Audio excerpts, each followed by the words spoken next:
First of all, what do you mean by soil, है ना? How could you define soil in one line? Yes, okay. The uppermost loose part of the crust, है ना? The uppermost loose and weathered part of crust is called soil. Soil क्या है? Crust. Crust means rocky solid part of earth. उसका जो सबसे upper most part है, सबसे ऊपरी परत है, जो कि कैसा है?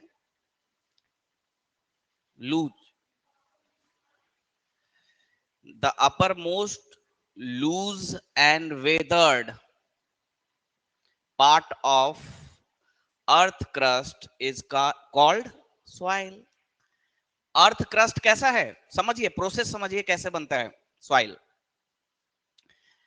अर्थ क्रस्ट कैसा है? रॉकी है, solid Rocky. Solid and Rocky part of earth is called earth crust.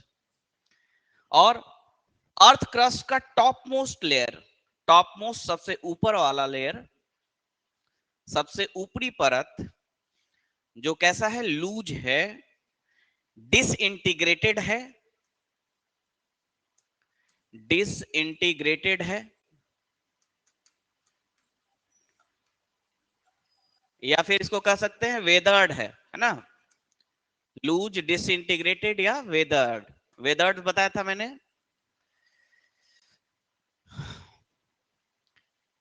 Weathering means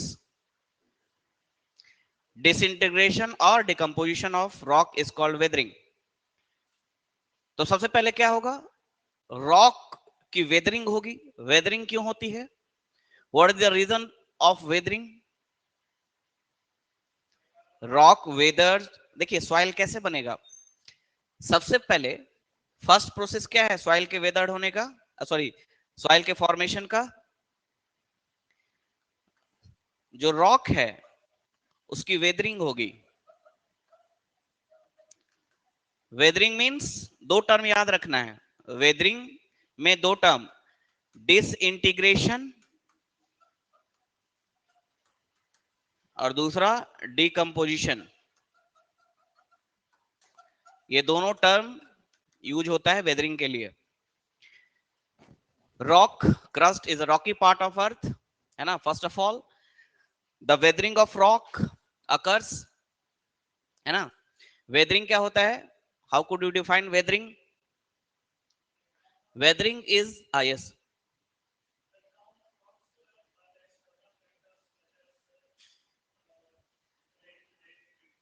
rain. No, not rain. Break down word भी सही नहीं है. वर्ड यूज करना है डिसइंटीग्रेशन या फिर डिकम्पोजिशन. मैं अंतर बताता हूं दोनों में क्या अंतर है. Weathering is the process of disintegration or decomposition of rocks by physical, chemical or biological factors. समझ गए? Weathering is the process of disintegration or decomposition of rock by physical, chemical और biological means या biological process. अब होता कैसे है weathering? क्योंकि first process soil के फॉर्मेशन में फर्स्ट प्रोसेस है रॉक की वेदरिंग. रॉक की वेदरिंग होगी. वेदरिंग मींस डिसइंटीग्रेशन और decomposition. And what is the difference between decomposition and disintegration? दो वर्ड यूज कर रहे हैं हम लोग वेदरिंग के लिए, डिकम्पोजिशन एंड डिसइंटीग्रेशन. दोनों में क्या अंतर है?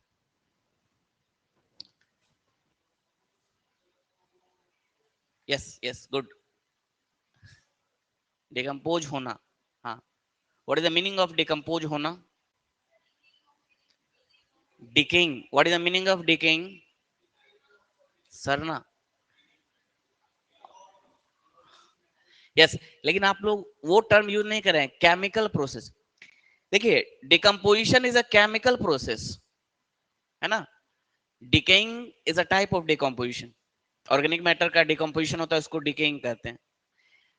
लेकिन डिकेइंग या डिकम्पोजिशन है क्या? केमिकल प्रोसेस है ना, केमिकल प्रोसेस के द्वारा केमिकल चेंज होना, decomposition. For example limestone, CaCO3 limestone, चूना पत्थर, वाटर के साथ केमिकली रिएक्ट करता है तो क्या होता है?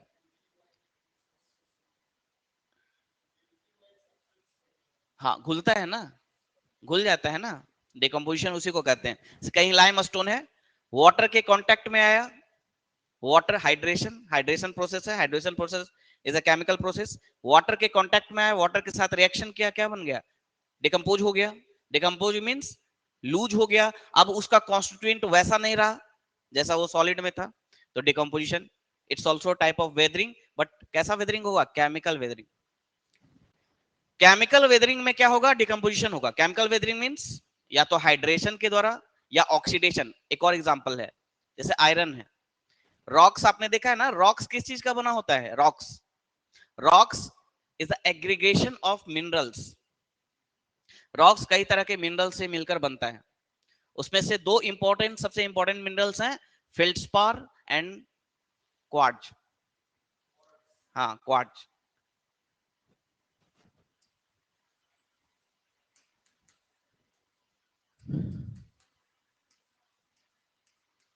पढ़ा, पढ़ेंगे हम लोग ज्योग्राफी में डिटेल में सारी चीजों को। तो rock is aggregation of minerals and there are more than 20 rock forming minerals. 20 से भी अधिक रॉक फॉर्मिंग मिनरल्स होते हैं, लेकिन सबसे इंपॉर्टेंट उसमें कौन सा है? फेल्डस्पार और quartz.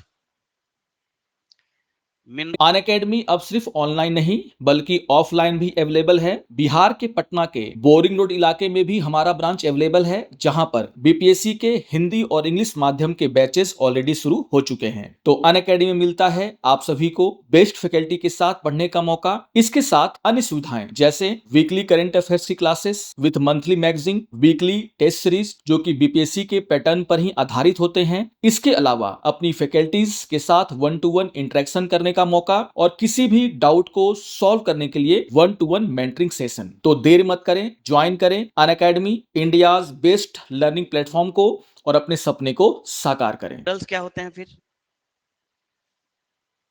What is minerals? Accumulation नहीं, कॉम्बिनेशन या फिर एग्रीगेशन बोल सकते हैं, है ना। कॉम्बिनेशन या एग्रीगेशन ऑफ, यानी minerals is made up of one or more element, या minerals is a combination of one or more elements. For example feldspar है, क्वार्ट्ज है, क्वार्ट्ज SiO2, सिलिकॉन ऑक्साइड। तो एक या एक से अधिक एलिमेंट्स को जब मिलाएंगे तो क्या बनेगा? मिनरल्स। फिर एक या एक से अधिक मिनरल्स को मिलाएंगे तो क्या बनेगा? रॉक। समझ गए? यानी रॉक्स के अंदर क्या है? मिनरल्स, और मिनरल्स के अंदर क्या है? एलिमेंट्स। तो आयरन भी हो सकता है, एल्युमिनियम भी हो सकता है, सिलिकॉन भी हो सकता है। रॉक्स में जो मिनरल्स है उसमें सारी चीजें होती हैं। आयरन कहां से हम लोग प्राप्त करते हैं? आयरन जो हम माइंस माइनिंग करते हैं ना आयरन की, तो रॉक को ही माइनिंग करते हैं ना, वहीं से ना आयरन और प्राप्त करते हैं, वहीं से आयरन निकालते हैं, नहीं रॉक में आयरन भी होगा। अब देखिए क्या होगा, आयरन में रस्टिंग होती है, rusting. Rusting is a chemical process, है कि नहीं? रस्टिंग, जंग लगना, केमिकल प्रोसेस है कि नहीं? क्या है? ऑक्सीडेशन। ऑक्सीडेशन है, खासकर रेनी सीजन में आप देखेंगे क्या होगा? यस, ज्यादा ऑक्सीडेशन होता है। क्यों? मॉइस्चर, मॉइस्चर के कारण रेट ऑफ ऑक्सीडेशन बढ़ जाता है। तो आयरन जो आपको दिखता है, आयरन में अगर रस्ट लग जाए तो कैसा हो जाएगा? धीरे धीरे आयरन कैसा हो जाएगा? खोखला हो जाएगा, अंदर से टूटने लगेगा, वीक होगा ना। That is also example of decomposition. Clear? दो एग्जांपल मैंने दिया, लाइमस्टोन वाटर के साथ, उसको हाइड्रेशन कहते हैं। Hydration means addition of water. Water जब ऐड करेंगे लाइमस्टोन में, चूना पत्थर में, क्या हो जाता है? घुल जाता है। That is the example of decomposition. दूसरा मैंने एग्जांपल दिया रस्टिंग का। अब रॉक्स में आयरन है, रॉक्स में आयरन भी है, उसमें ऑक्सीडेशन होगा रॉक्स का तो क्या होगा, रस्टिंग होगी, रॉक्स में जो आयरन है उसकी रस्टिंग होगी, और आयरन जब डिसइंटीग्रेट होगा, अंदर से कमजोर होगा, तो रॉक्स भी डिसइंटीग्रेट होगा, है ना, रॉक्स भी कमजोर होगा। That is also example of decomposition. यानी decomposition is a type of chemical weathering. Chemical weathering में क्या होगा, रॉक्स का डिकम्पोजिशन, और डिसइंटीग्रेशन किसमें होगा, फिजिकल वेदरिंग। फिजिकल वेदरिंग का एग्जांपल बताइए। Due to temperature and pressure, temperature और प्रेशर के कारण अगर रॉक्स अंदर से कमजोर हो रहा है, टूट रहा है तो उसे क्या कहेंगे, फिजिकल वेदरिंग या फिर मैकेनिकल वेदरिंग। फिजिकल या मैकेनिकल, हीट या प्रेशर के कारण। कैसे, फॉर सबसे अधिक ये फिजिकल वेदरिंग सबसे अधिक दिखाई देता है डेजर्ट एरिया में। देखते हैं बड़ा बड़ा पहाड़ टूटता है, टूट टूट कर इवन सैंड्स के रूप में, छोटे छोटे पार्टिकल के रूप में कन्वर्ट हो जाता है एक समय। नहीं, क्यों होता है, डेजर्ट एरिया में समर में टेम्परेचर क्या होता है, हाई होता है, और विंटर में लो होता है। क्यों, क्योंकि सैंड की स्पेसिफिक हीट कम होती है, बहुत जल्दी ठंडा और बहुत जल्दी गर्म होगा। हाँ हाँ, रात में भी, वो भी मैं एग्जांपल दे रहा हूं, वो भी दे रहा हूं।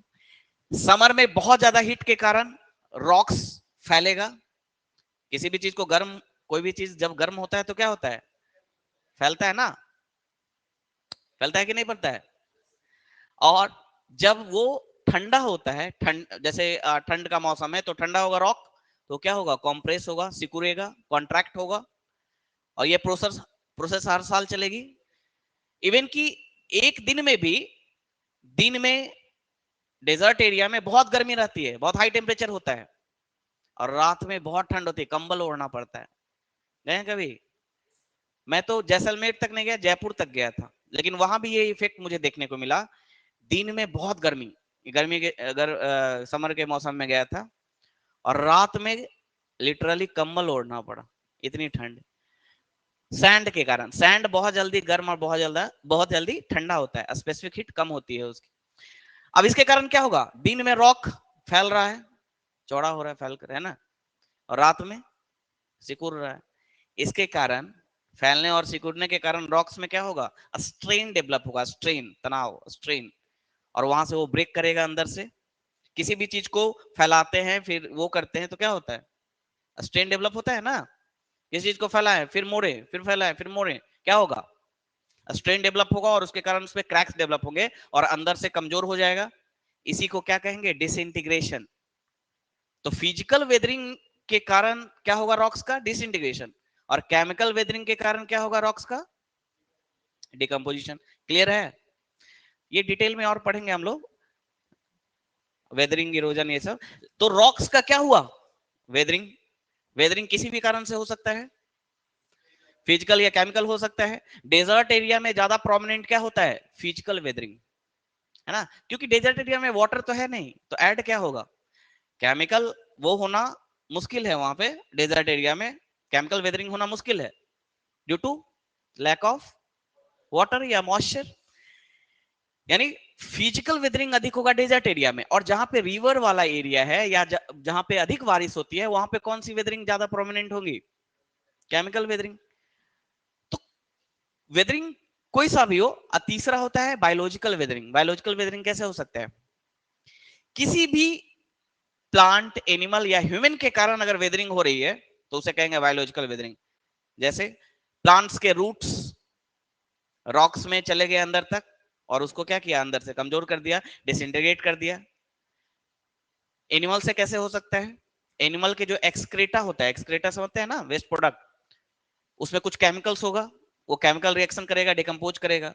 वर्ड्स के जो एक्सक्रेटा होगा उसे भी, समझ है ना। ह्यूमंस के कारण कैसे होगा, ह्यूमन टूरिज्म को बढ़ावा दे रहे हैं, वहां कंस्ट्रक्शन हो रही है ना,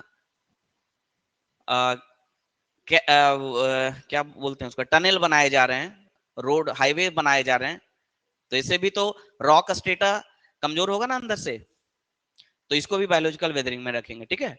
यानी ह्यूमन, एनिमल या वर्ड या प्लांट, किसी भी के भी कारण अगर डिसइंटीग्रेशन या डिकम्पोजिशन होता है तो उसे किस में रखते हैं, बायोलॉजिकल वेदरिंग। ठीक है, तो किसी वेदरिंग किसी भी तरह का हो, रॉक्स का वेदरिंग होगा, वेदर्ड होने के कारण क्या होगा, रॉक्स कमजोर होगा, है ना, डिसइंटीग्रेट या डिकम्पोज होगा, और सॉइल का फॉर्मेशन होगा।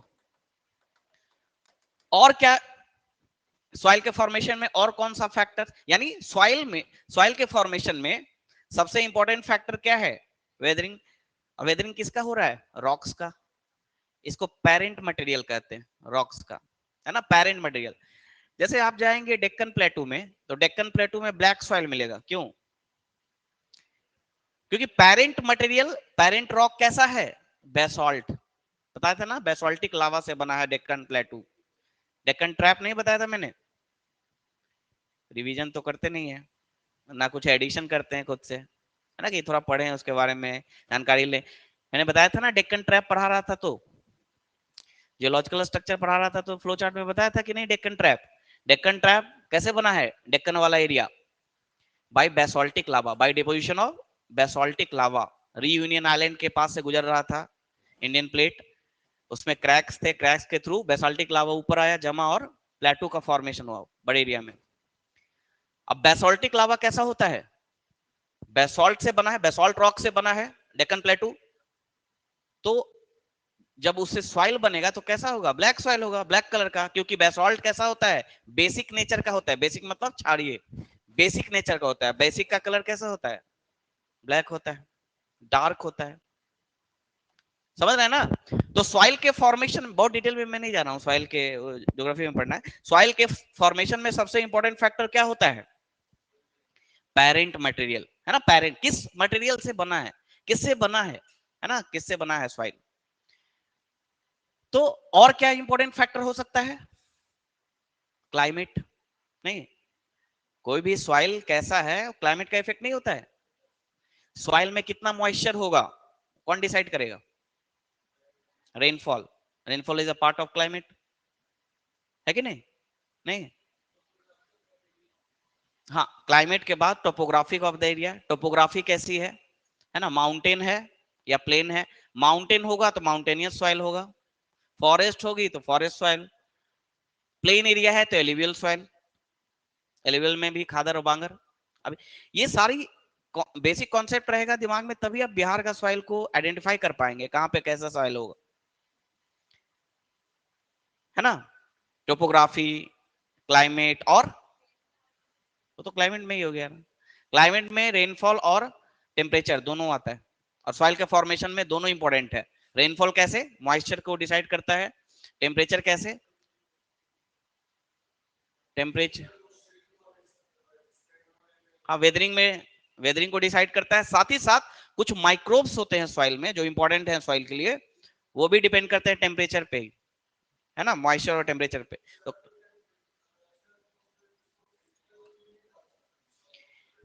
किसको, तो फिजिकल ही तो है, मैंने बताया ना, फिजिकल ही है ना,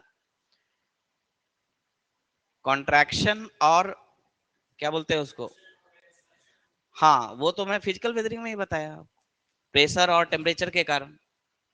टेम्परेचर जब अधिक होगा तो रॉक्स क्या होगा, एक्सपैंड करेगा, एक्सपेंशन होगी रॉक की। और जब टेम्परेचर कम होगा, ठंडा होगा रॉक, तो कॉन्ट्रैक्ट करेगा। तो फिजिकल वेदरिंग ही था। सिंपल सा कॉन्सेप्ट है, लॉजिकल है सब, ज्योग्राफी एकदम लॉजिकल साइंटिफिक सब्जेक्ट है।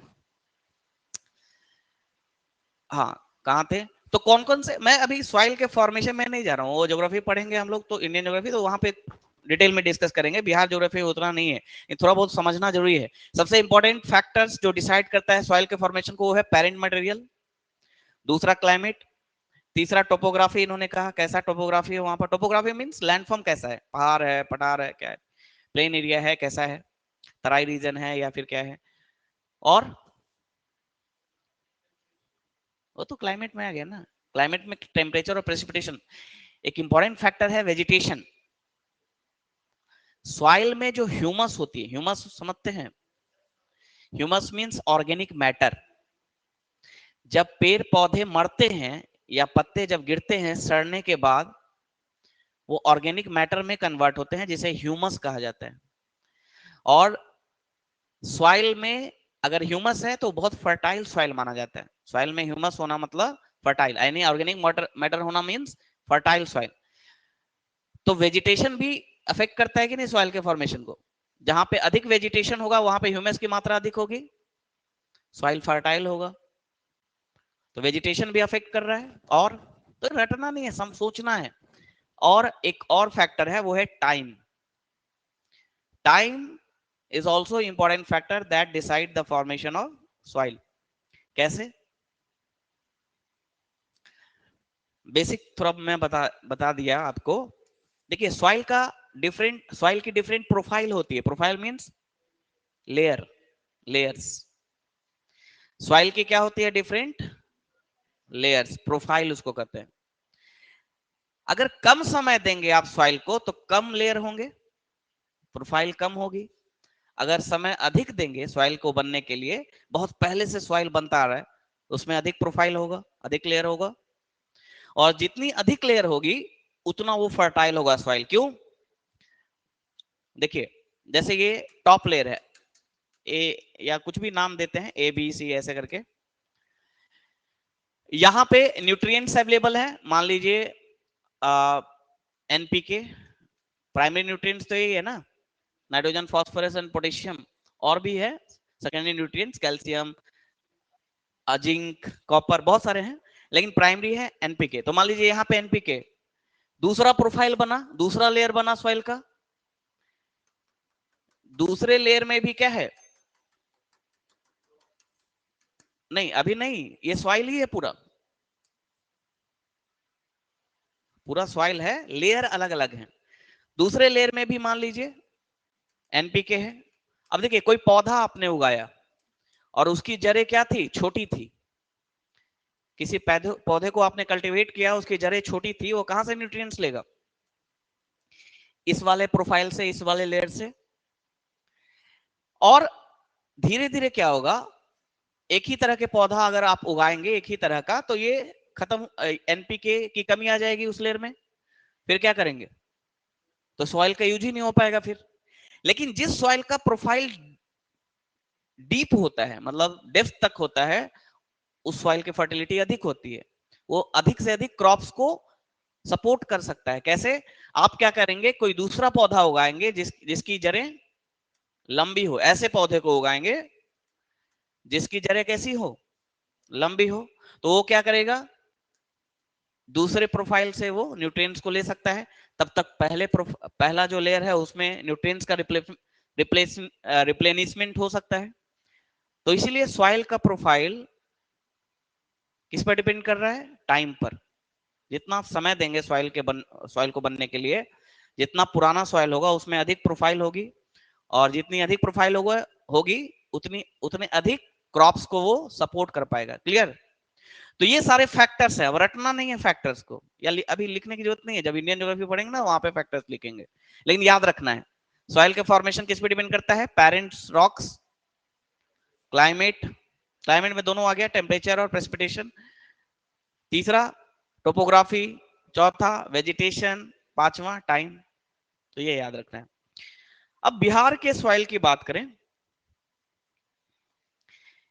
जितनी भी किताबें मार्केट में है या फिर जितने भी ऑनलाइन है, सभी जगह जो मैप है वो गलत है, कंप्लीट नहीं है।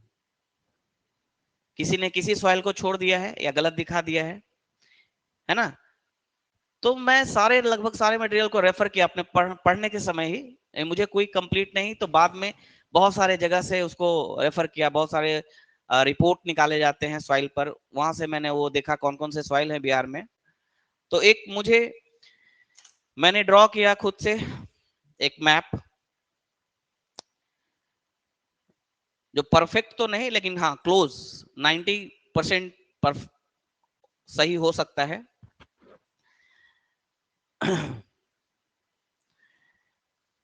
उसको बनाते हैं हम लोग, उसके बाद इसको डिस्कस करते हैं।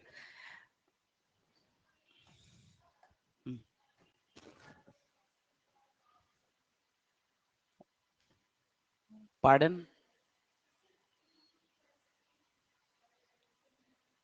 फी की वजह से ट्रीज की वजह से सॉइल, हाँ,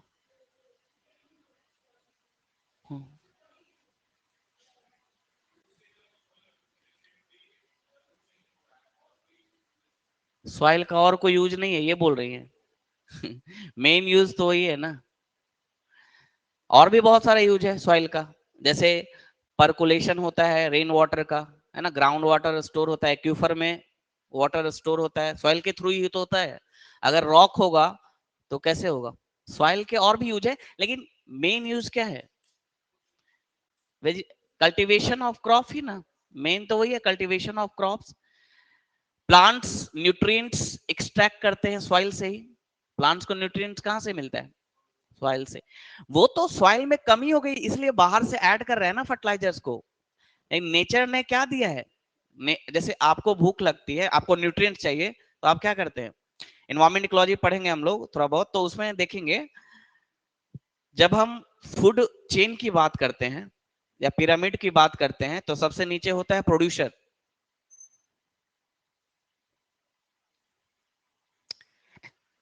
बेस लेवल पे कौन होता है? फूड पिरामिड की बात करें या इकोलॉजिकल पिरामिड की बात करें तो सबसे नीचे कौन होता है? बताइए। प्रोड्यूसर। उसके बाद प्राइमरी कंज्यूमर, उसके बाद सेकेंडरी कंज्यूमर, टर्शियरी, उसके बाद टॉप कंज्यूमर, टॉप कार्निवोरस जिसको कहते हैं। अब देखिए नेचर ने कैसे बनाया था इसको कि प्रोड्यूसर जो होगा, प्रोड्यूसर कौन होते हैं? प्लांट्स, और एक बैक्टीरिया है वो भी होता है ब्लू ग्रीन अलगी। ये बैक्टीरिया है यानी एनिमल किंगडम का पार्ट है, लेकिन ये इसके पास ग्रीन पिगमेंट होता है जिसके कारण ये, हाँ, ब्लू ग्रीन अलगी। तो प्रोड्यूसर नेचर ने बनाया। प्रोड्यूस कैसे करेंगे? प्रोड्यूस करने के लिए, सरवाइव करने के लिए उनको भी तो न्यूट्रिएंट्स चाहिए। कंज्यूमर्स को सरवाइव करने के लिए न्यूट्रिएंट्स चाहिए, या जो भी अपना मेटाबॉलिक एक्टिविटी है उसको करने के लिए न्यूट्रिएंट्स चाहिए। वो कहां से ले लेते हैं?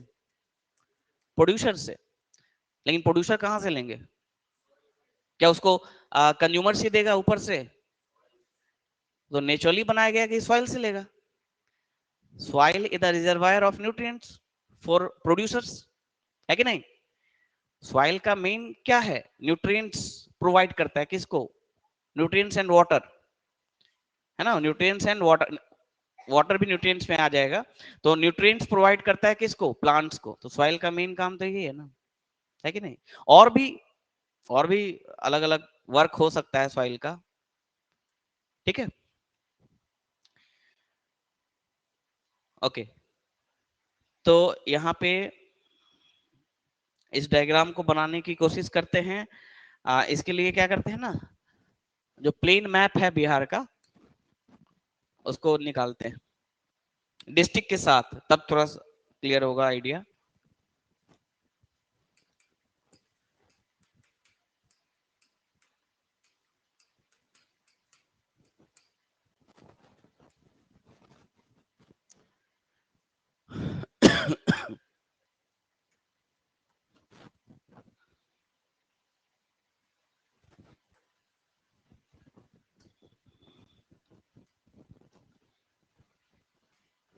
ओके, देखिए पहले लिस्ट करते हैं, लिस्टिंग करते हैं कि कौन कौन से सॉइल हैं और उसको मैप पर, है ना, शो करने का प्रयास करते हैं। सबसे पहले अगर सॉइल सॉइल की बात करें, सॉइल के डिस्ट्रीब्यूशन की बात करें तो बिहार में 3 एरिया में सॉइल का डिस्ट्रीब्यूशन है। First, soil of north Bihar plain,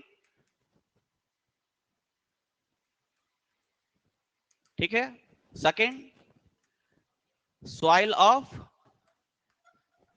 south Bihar plain, and third,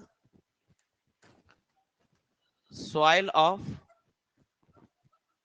southern plateau region. Clear? ऐसे अगर पढ़ेंगे तो याद रहेगा, है ना, ऐसे रटना पड़ेगा आपको। नॉर्थ बिहार प्लेन में कौन कौन से सॉइल्स है? यही 3 ज्योग्राफिकल डिवीजन है ना बिहार का मेन। माउंटेन, एक माउंटेन वाला पार्ट है, सोमेश्वर हिल्स वाला पार्ट है, लेकिन वहां सॉइल कहां है? हिल्स पे तो सॉइल होंगे नहीं। तो सॉइल का अगर हम डिवीजन करें, सॉइल का डिस्ट्रीब्यूशन करें, तो 3 मेन फिजिकल डिवीजन में सॉइल को दिखाना होगा। Soil of north Bihar plain, soil of south Bihar plain और soil of southern plateau region, है ना। सबसे पहले soil of north Bihar plain, कौन कौन से सॉइल है लिस्टिंग कीजिए पहले। पेडमेंट सॉइल, फिर मैं बताता हूं कहां हो सकता है, रटना नहीं है, सोचना है दिमाग में और उसके हिसाब से डायग्राम खुद से ड्रॉ करना है, क्योंकि एग्जाम में खुद से ड्रॉ करना होगा, वहां कोई हेल्प करने नहीं आएगा आपको, है ना। सॉइल के अगर डिस्ट्रीब्यूशन के बारे में पूछा जाएगा एग्जाम में तो आपको खुद ही बनाना होगा। पेडमोंट सॉइल, दूसरा Terai soil, yes Terai soil, third alluvial soil, third is alluvial soil. अब एलुवियल सॉइल में 2, खादर एंड बांगर। क्लियर यहां तक, है ना। Khadar, khadar means new alluvial, new alluvium, and ये ओल्ड एलुवियम। ऑलरेडी मैं बता चुका हूं क्या होता है इसका मतलब। ओके, और एक चीज ध्यान रखना है, बांगर का ही एक स्पेशल कैटेगरी है बाल सुंदरी। कुछ डिस्ट्रिक्ट में है ये बाल सुंदरी सॉइल, ऐसे, ठीक है। तो एग्जाम में भी जब आप बनाएंगे ना तो फ्लो चार्ट बना लेना है ऐसे। फ्लो चार्ट बनाने के बाद फिर क्या, मैप, मैप पे दिखाएंगे। सबसे पहले फ्लो चार्ट, उसके बाद मैप। नॉर्थ बिहार प्लेन का हो गया, और कोई है सॉइल? मोर और लेस यही सॉइल है। लोकल और भी बहुत सारे सॉइल होंगे, लेकिन मोर और लेस ये सॉइल है। Soil of south Bihar plain, south Bihar plain की बात करें, मैप छोड़ देते हैं नहीं तो फिर। साउथ बिहार प्लेन, दूसरा कलर लेते हैं यार, कंफ्यूज। साउथ बिहार प्लेन की कौन कौन सी सॉइल है? यस,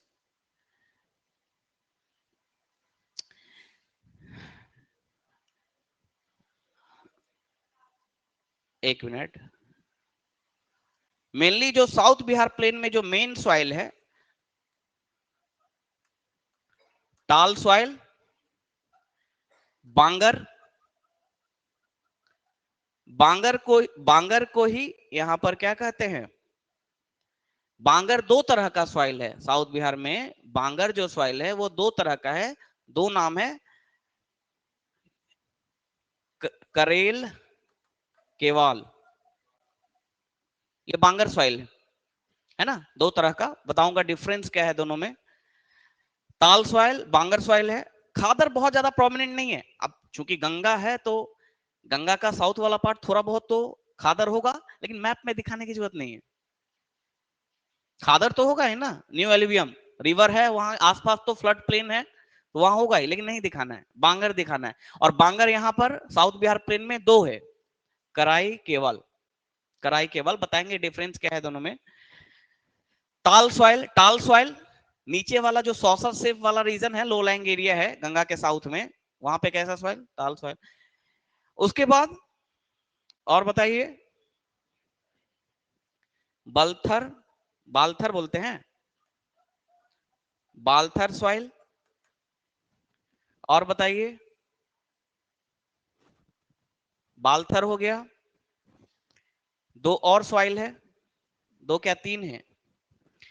एक तो red Sandy soil, red Sandy soil, red and yellow soil. एक और है, मैं कल पढ़ रहा था कई सारे डॉक्यूमेंट, रेड एंड, बहुत ज्यादा नहीं है वो सॉइल, नाम थोड़ा सा अजीब है, क्या नाम है, सुना है आपने? एक और सॉइल है साउथ बिहार में। अब देखिए यहां पे एक चीज गलती क्या हो गई कि साउथ बिहार प्लेन में हमने इसको भी लिया और इसको भी लिया। ये दोनों साउथ बिहार प्लेन से हटा दीजिए, इसको और हाँ इन दोनों को हटा दीजिए। ये दोनों प्लेटू रीजन के सॉइल हैं। अभी इसको हटा दीजिए। इसमें एक और सॉइल है, क्या नाम है? हाँ हाँ, स्पेलिंग बोलिए।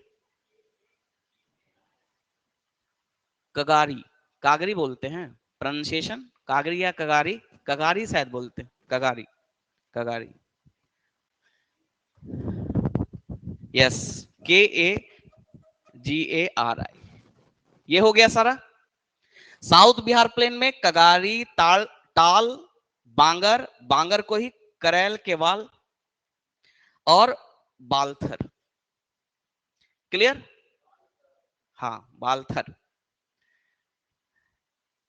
मैं बताऊंगा, रटना नहीं है मुझे, मैं तो रटा हूं, मुझे तो खुद याद नहीं रहता है, मेरा खुद शॉर्ट टर्म मेमोरी लॉस। मुझे याद आता है रीजन, अच्छा यहाँ पे ये एक और सॉइल है, यहाँ पे ऐसे है, रीजन मुझे याद आ जाता है, नाम थोड़ा बहुत इधर उधर गड़बड़ भी हो जाएगा। क्लियर? अब देखिए, अब क्या बचा? अब बचा प्लेटू, ये भी कहीं यहीं एडजस्ट करते हैं। Southern plateau region, southern plateau reason.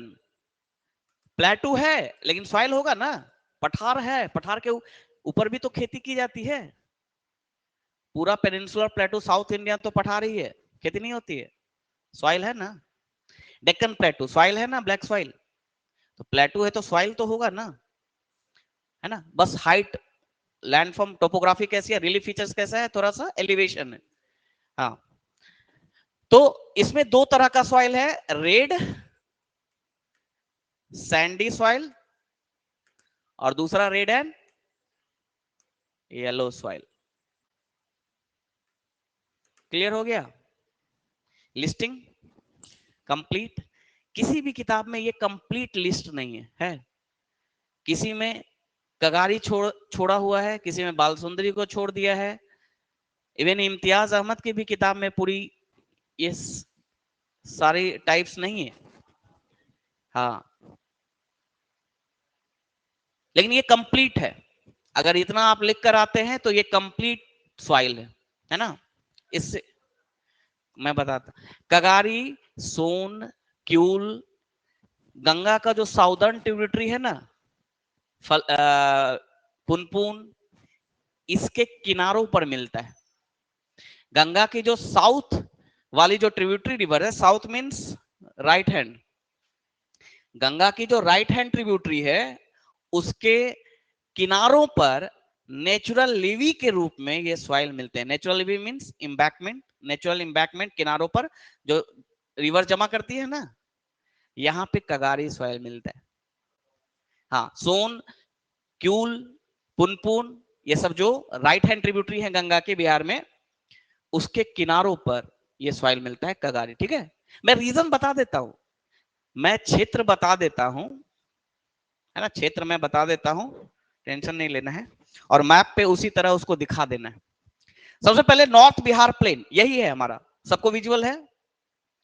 North Bihar plane में कौन कौन से सॉइल है? पेडमोंट, तराई, एलुवियल में दो, खादर और बांगर, और बांगर में ही एक स्पेशल टाइप ऑफ सॉइल है, बाल सुंदरी।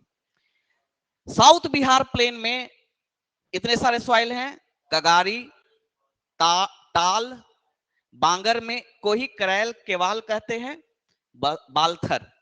ठीक है, ये सॉइल है। अब कहां है समझिए, समझ लेंगे तो याद रहेगा लॉन्ग टर्म के लिए। पेडमोंट सॉइल, पेडमोंट मीन मैंने कल बताया था आपको, पेडमोंट क्या होता है?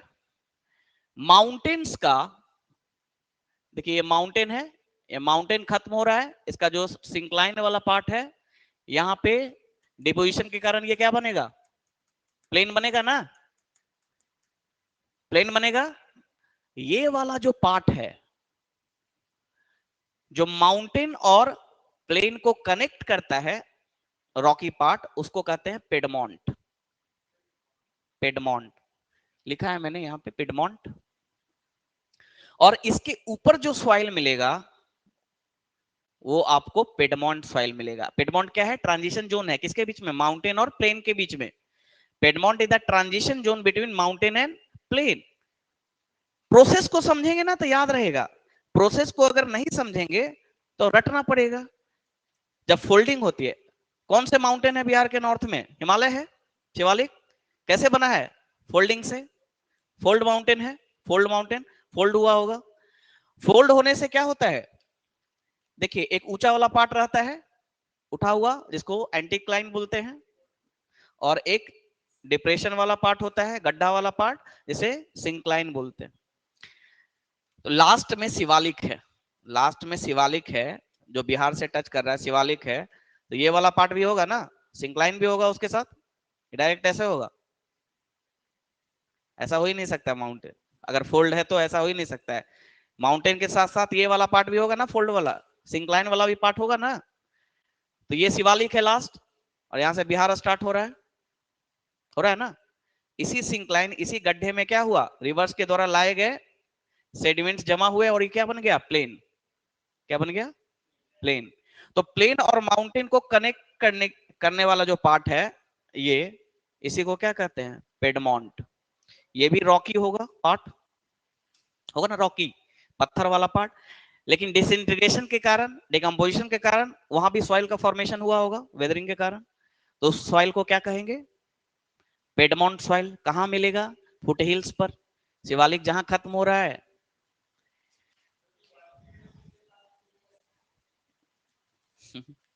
राजगीर वाजगीर नहीं मिलेगा, पिडमोंट वहां नहीं है। राजगीर का, राजगीर जो हिल्स है ना, वो रेसिडुअरी हिल्स है, फोल्डिंग से नहीं बने।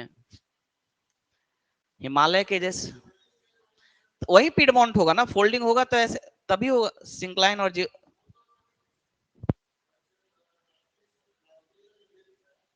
प्लेन एरिया में आता है, साउथ बिहार प्लेन में आता है राजगीर हिल्स। तो वहां खादर, सॉरी, बांगर सॉइल मिलेगा।